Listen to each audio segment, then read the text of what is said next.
በሕማማት የማይሰገድበት ቀን አለ። ማክሰኞ ቀን መጋቢት 29 ቀን ነው።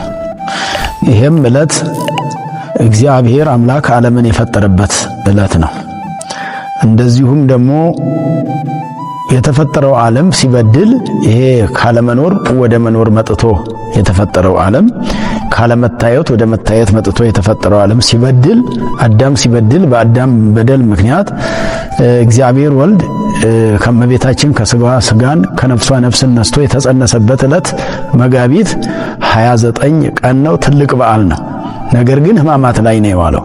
ሕማማት ላይ በመዋሉ እንደዚህ ዓመታዊ ሆኖ ቀርቶ በዓለ ወልድ በዓለ ማርያም እንደዚህ የግዝት በዓላት የሚባሉ በስቅለት ቀን ወይንም በሰሙነ ሕማማት በሚውሉበት ጊዜ የማይሰገድባቸው ቀኖች ተብሎ ይነገራል። አንዳንዴ እውነት ነው፣ ትውፊቱ ይኖራል። የግዝት በዓላት ሌላ ጊዜ አይሰገድባቸውም፣ ስግደት አይፈጸምባቸውም። ስግደት የማይፈጸምበት ምክንያት ደግሞ በሌላ ጊዜ ቅዳሴ ስላለ ነው። በሕማማት የሚከናወነው ሕማማትና ሕማማት ብቻ ነው። ስለ ክርስቶስ መከራ ነው የምናስበውና መከራ መስቀሉን ለኛ ብሎ የተቀበለውን መከራ የምናስብበት እንጂ የግዝት በዓል የምናስብበትም የግዝት በዓልም ጊዜው ገና አልደረሰም። ምክንያቱም የግዝት በዓል የተባለው በኋላ ነው። አሁን እሱ በተሰቀለበት ጊዜ በዓላቱ አልተከናወኑም፣ ስርዓቱ አልተሰራም። ሰለስቱ ምዕትም በዚህ በፍት መንፈሳዊ የተቀመጠውም ገና ያልተሰራበት ዘመን ወደ ኋላ ገና ክርስቶስ ዓመተ ፍዳ ዓመተ ኩነኔን እያሳለፈ ያለበት ዘመን ስለሆነ ሕማማቱ ያስገኛቸው ናቸው በዓላቱ እንጂ ከሕማማት በፊት የነበሩ ስላልነበሩ ሕማማቱን ስናስብ የክርስቶስን መከራ መስቀሉን የተቀበለውን መከራና ግርፋቱን ውጣውረዱን ረሃቡን ጥማቱን ርዛቱን መደብደቡን መገረፉን መሰቀሉን የምናስብበት ስለሆነ በዓላቱን የምናስብበት ሰሞን አይደለምና ለምሳሌ ዘንድሮ አሁን መጋቢት 29 ቀን ይሰገዳል ማለት ነው። የሚሰገደው ደግሞ ትስብእቱን እያከበርን አይደለም። ትስብእትን የምናከብር ከሆነ ጾመ ድጓ ቀዳሚው ቃል ብለን አብይ ስብሐተ ነግም መቆም አለብን። ማይሌት አንዳንድ ጊዜ ደግሞ እንግዲህ ማይሌት የሚቆምባቸው አካባቢዎች አሉና ትስብእትን ምክንያት አድርጎ በእርግጥ እንደ ትልልቆች አድባራትና ገዳማት እንደ ጾመ ድጓው እንደ ድጓው ሕግ የሚገባው ቀዳሚው ቃል ብሎ አብይ ስብሐተ ነግን ማድረስ ነው።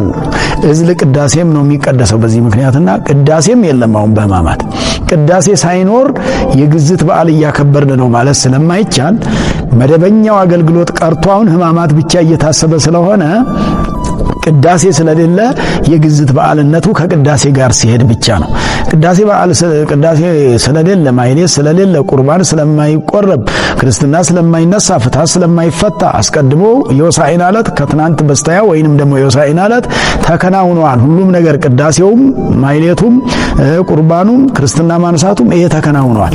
በዚህ በሕማማቱ ውስጥ የምናስበው መደበኛ የሕማማት በዓልን እንጂ ሌሎቹን ሌላ ጊዜ የምናስብበት ጊዜ ስላልሆነ አሁን ማክሰኞም ቢሆን መጋቢት 29 ቀን ሕማማቱ ነው እንጂ ያለው ትስብእቱ እንደዚህ ሕማማት ላይ ባላጋጠመበት ዓመተ ምሕረት ነው የሚከናወነው እንጂ በዘንድሮ እዚህ ላይ ስለዋለ ሕማማቱን ነው ማክበር። ሕማማቱም የሱ ነው፣ እሱ መከራ ተቀበለበት ነው።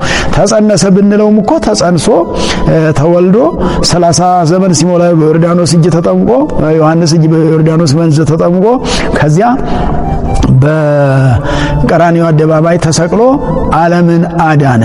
ስለዚህ ለስቅለቱ ነው የተወለደውም ለመሰቀል ነው። መወለድ ያስፈለገው መጠመቅ ያስፈለገው ማስተማር ያስፈለገው ትንቢት አስቀድሞ ማስነገር ያስፈለገው ለስቅለቱ ነውና ስለዚህ መከራን ተቀብሎ እኛም ባያድነን ኖሮ በዓላቱንም አናገኛቸውም ነበርና በዓላቱ የተሰሩልን በሕማማቱ ስለሆነ ይሰገዳል ለማለት ነው የምንሰግደው። ሕማማቱን መከራውን አስበን ለኛ ብሎ መከራ ተቀብሏል ብለን ነው።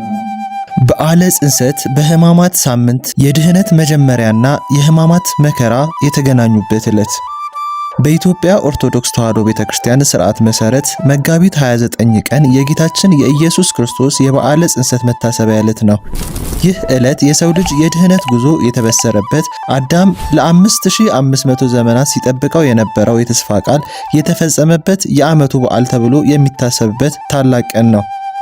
ሆኖም ግን የዘንድሮ መጋቢት 29 ቀን 2018 ዓመተ ምህረት ከወትሮ የተለየ ያደርገዋል። ዕለቱ ምዕመናን የጌታን መከራና ስቅላት የሚያስቡበት የሕማማት ሳምንት ማክሰኞ ላይ ውሏል። በዓለ ጽንሰት በሕማማት ሳምንት ሲውል ምን ይደረጋል? ቤተ ክርስቲያን በደነገገችው ቀኖና መሰረት ማንኛውም በዓል የጽንሰት በዓልን ጨምሮ በሕማማት ሳምንት ውስጥ ሲውል በሕማማት ይዋጣል። ይህም ማለት ዕለቱ የጌታችን ጽንሰት የሚታሰብበት ቢሆንም በሳምንቱ ክብደትና በሕማሙ መታሰቢያ ምክንያት እንደሌላ ጊዜ በከበሮና በዝማሬ አይከበርም። ነገ በሕማማተ ማክሰኞ ምዕመናን በቤተ ክርስቲያን ተገኝተው የሰዓታቱን ጸሎት እያደረሱ የንስሐ ስግደት ይሰግዳሉ። ይህ ስግደት የጌታን መከራ ከማሰብና ከንስሐ ጋር የተያያዘ ሲሆን ከረፋዱ 3 ሰዓት ጀምሮ እስከ ምሽቱ 11 ሰዓት በሚደርሱ የጸሎት ክፍለ ጊዜያት መካከል በከፍተኛ ትጋት ይከናወናል። በሕማማት ሳምንት ከጸሎተ ሐሙስ ውጭ ቅዳሴ ስለማይቀደስ ነገ መጋቢት 29 የጽንሰት በዓል ቢሆንም ቅዳሴ አይኖርም። ይልቁንም ትኩረቱ ጌታችን በሕማማት ያደረጋቸውን ድርጊቶች በማሰብ ላይ ያተኩራል። ምንም እንኳን ሳምንቱ የሐዘንና የሕማም ቢሆንም መጋቢት 29 ጽንሰቱ የዓመቱ በዓል ነበረ። ምዕመናን በልባቸው ይህ ዕለት የመዳናችን መጀመሪያ መሆኑን እያሰቡ በጸሎትና በስግደት ያሳልፉታል። ይህ የሕማማት ሳምንት የጌታን ስቅላትና ሞት የምናስብበት ብቻ ሳይሆን እኛም ከኃጢአት የምንሞትበትና በንስሐ የምንታደስበት ወቅት ነው። መጋቢት 29 በሕማማት ውስጥ መዋሉ ለእኛ መከራን የተቀበለው ጌታ ገና በጽንሰቱ ጊዜ ጀምሮ ስለኛ ሲል ራሱን ዝቅ ማድረጉን እንድንገነዘብ ያደርገናል።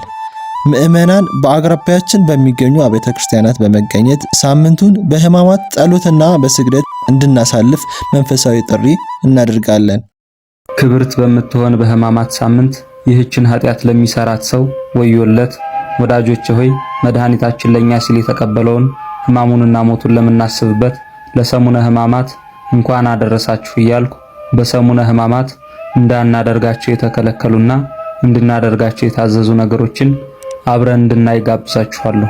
አንደኛ፣ ጾምን በተመለከተ በእነዚህ በስድስቱ ቀናት ሕመም ካልከለከለን በስተቀር የቻልን ሁለት ቀን ያልቻልን እስከ ምሽቱ 1 ሰዓት ድረስ እንድንጾምና ከጾማችንም በኋላ ቂጣ፣ ጨውና ውሃ ብቻ እንጂ ወይን ጠጅና ስጋን የመሳሰሉ እንዲሁም ለስጋችን የሚመቹና ጣፋጭ የሆኑ ምግቦችን እንዳንመገብ፣ በተጨማሪም በሚመች መኝታ ላይ እንዳንተኛና ባለትዳሮች ከትዳር አጋራችን ጋር ሩካቤ እንዳንፈጽም ታዘናል።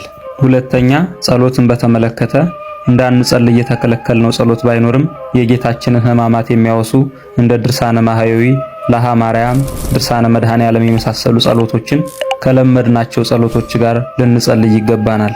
መልክዓ ማርያም፣ መልክዓ ኢየሱስና መልክዓ ቅዱሳን በቤተ ክርስቲያን የማህበር ጸሎት ላይ ስለማይደገሙ የመልክ ጸሎት አይጸለይም የሚለው አባባል የተሳሳተ ሲሆን በቤተ ክርስቲያን በአባቶች የማይደገሙበት ምክንያት ደግሞ የመልክ ጸሎታት ለሳምንቱ በተዘጋጀው በመልክዓ ሕማማት ጸሎት ስለተተኩ ነው። ሶስተኛ፣ ስግደትን በተመለከተ እንዳንሰግድባቸው የታዘዙት የግዝት በዓላት ማለትም የቅዱስ ሚካኤል፣ የእመቤታችንና የጌታችን በዓል ወይም በዓለ ወልድ በእነዚህ ቀናት ውስጥ ቢውሉ በሰሙነ ሕማማት የሚታሰበው ብቸኛው ነገር የጌታችን ሕማማት ስለሆነና በዓላትም ስለሌሉ መስገድ ይቻላል። አራተኛ፣ ሰላምታን በተመለከተ በዚህ ሳምንት ከቃል ሰላምታ በስተቀር በመሳሳም ሰላም መባባል ተገቢ አይደለም። ይኸውም የተከለከለበት ምክንያት የፍቅር መገለጫ የሆነውን መሳሳምን ይሁዳ ግን መድኃኒታችንን ለማስያዝ የተጠቀመበት ምልክት መሆኑን ለማሰብ ነው። ፊታችንን በመስቀል ምልክት ማማተብና ማዕዳችንን ባርከን መመገብ አልተከለከለም። ከካህናት እጅ መስቀል መሳለምና ኑዛዜ ግን በዚህ ሳምንት ውስጥ የለም። በተጨማሪም በዚህ ሳምንት ማህበር፣ ሰርግ፣ ልደት የመሳሰሉ የደስታ በዓላትን እንዲሁም በአጠቃላይ የሥጋ ደስታን የምናደርግባቸውን ነገሮች ማድረግ አይገባም።